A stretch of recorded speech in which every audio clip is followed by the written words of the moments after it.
ধন্যবাদ মাননীয় প্রধান উপদেষ্টা মহোদয়কে আমাদেরকে আজকে এই চমৎকার আয়োজনে সামিল করবার জন্য। আমি কোনো ভূমিকা ছাড়াই মূল কথায় প্রবেশ করছি, সময় খুবই কম। আমাদের এই ছোট্ট এবং ক্ষুদ্র বাংলাদেশে ছোট বড় অনেক সমস্যাই আমাদের আছে। আমাদের এখানে গ্রাম থেকে শহরে ভাই ভাইয়ে যে কলহ হয়, কোন্দল হয়, সেটা পৃথিবীর অনেক দেশে কিন্তু হয় না। এই বাস্তবতাকে আমরা মনে হয় কেউই অস্বীকার করতে পারবো না। আমাদের এখানে যে রাজনৈতিক কোন্দল হয়ে আসছে ৫০ বছর ধরে, পৃথিবীর অনেক দেশেই কিন্তু সেটি হয় না। আমাদের অন্য যত কলহ, কোন্দল, অসম্প্রীতি এ জাতীয় যে সকল বিষয় আশা আছে যেগুলোর আমরা সবাই সমাপ্তি কামনা করি, সেগুলোর সাথে যদি আমাদের দেশের ধর্মীয় সম্প্রীতিকে আমি তুলনা করি, আমি এদেশের একজন নাগরিক হিসাবে আমি মনে করি যে আমাদের রাজনৈতিক কলহ, ব্যক্তিগত কলহ, পারিবারিক কলহের তুলনায় আমাদের দেশের ধর্মীয় কলহ উল্লেখ করবার মতো আছে বলে আমার কাছে মনে হয় না। অবশ্য এটি আমার মনে হওয়া না হওয়াতে কিছু আসে যায় না। এটি আমাদের সম্মানিত অন্য ধর্মাবলম্বী যে সমস্ত আমাদের বন্ধুরা আছেন, ভাইরা আছেন, শ্রদ্ধেয় ব্যক্তিবর্গ আছেন, এটি তাদের আমার মনে হয় বলতে হবে। আমি শুধু এটুকু বলবো যে ৫ই আগস্ট আমার ফেসবুক পেজে কয়েক মিলিয়ন ফলোয়ার্সকে লক্ষ্য করে আমি একাধিকবার লাইভে এসেছি, যেটা আমার দীর্ঘ ১০-১২ বছরের সোশ্যাল মিডিয়ার ইতিহাসে কখনো আসেনি। প্রত্যেকটি লাইভে আমি চেষ্টা করেছি এদেশের সর্বশ্রেণীর সাধারণ মুসলমান সহ অন্যান্য ধর্মাবলম্বীদেরকে শান্ত রাখবার আহ্বান করার জন্য। চট্টগ্রামে যখন আইনজীবী আলিফ হত্যাকাণ্ড ঘটলো, সাথে সাথে আমি আমার দায়িত্ব থেকে নিজে এবং অন্যান্য আলেম ওলামাদের সাথে কথা বলেছি। আমি যতটুকু জানি এখানে অনেক সিনিয়র ব্যক্তিবর্গ আছেন, ওলামা একরাম আছেন। এদেশে ওলামা একরাম সবসময় সম্প্রীতি এবং শান্তি বজায় রাখার জন্য তারা কাজ করে চলেছেন।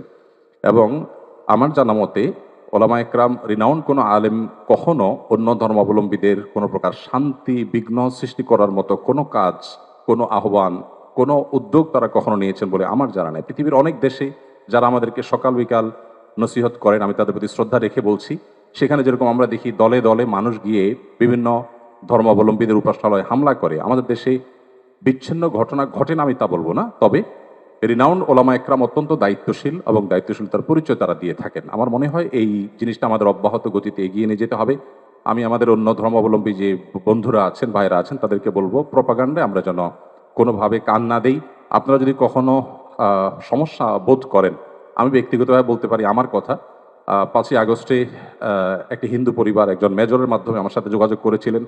আমি আমার সাধ্য অনুযায়ী তাদের নিরাপত্তার জন্য আমাদের যে সমস্ত ভাই বন্ধু আছে তাদের দিয়ে খুলনার একটি জায়গায় আমি ব্যবস্থা করেছি। আমার মনে হয় বাংলাদেশের যত বড় মাদ্রাসা আছে এখানে সব নেতৃত্বশীল ওলামা একরাম আছেন।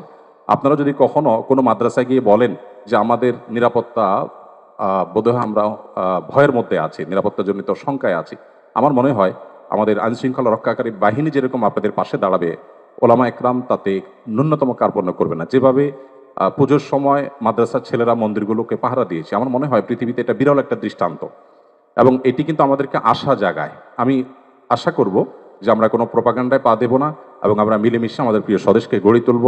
আমরা যে যে ধর্মে বিশ্বাসী হই না কেন, প্রিয় স্বদেশটা আমাদের সকলের। আমাদের স্বদেশে কোনো কালিমা লাগুক আমরা চাই না। আমরা সকলের সম্মিলিতভাবে ঐক্যবদ্ধ থাকতে চাই, ঐক্যবদ্ধ রাখতে চাই। আমরা যদি সবাই ঐক্যবদ্ধ থাকি তাহলে আমাদের দেশটি ভালো থাকবে, আমরা ভালো থাকবো। আমি আশা করছি আমাদের ঐক্যে কেউ চির ধরাতে পারবে না এবং এক্ষেত্রে আমাদের সীসাডালা প্রাচীরের মতো চলতে হবে। আমাদের কোনো সমস্যার জায়গা থাকলে অবশ্যই আপনারা বলবেন, আমরা সেই জায়গাটাকে সংশোধন করব। কিন্তু আমরা আমাদের প্রিয় স্বদেশকে সমৃদ্ধ দেখতে চাই, মাথা উঁচু করে দাঁড়াতে পারে সেরকম দেখতে চাই। আমাদের তরুণরা আমাদেরকে যে নতুন বাংলাদেশ এনে দিয়েছেন, তার নেতৃত্বে যে নতুন বাংলাদেশ এগিয়ে যাচ্ছে, এই অগ্রযাত্রাকে কোনো শক্তি যেন থামাতে না পারে। আমার মনে হয় ধর্ম বর্ণ নির্বিশেষে আমাদের প্রত্যেকেরই ঐক্যবদ্ধ থাকার, ঐক্যের শপথ নেওয়ার সময় এখন সবচেয়ে গুরুত্বপূর্ণ। সে বিষয়টি আমি সবার নজরে এনে আমি আবার বক্তব্য শেষ করছি। ধন্যবাদ সবাই।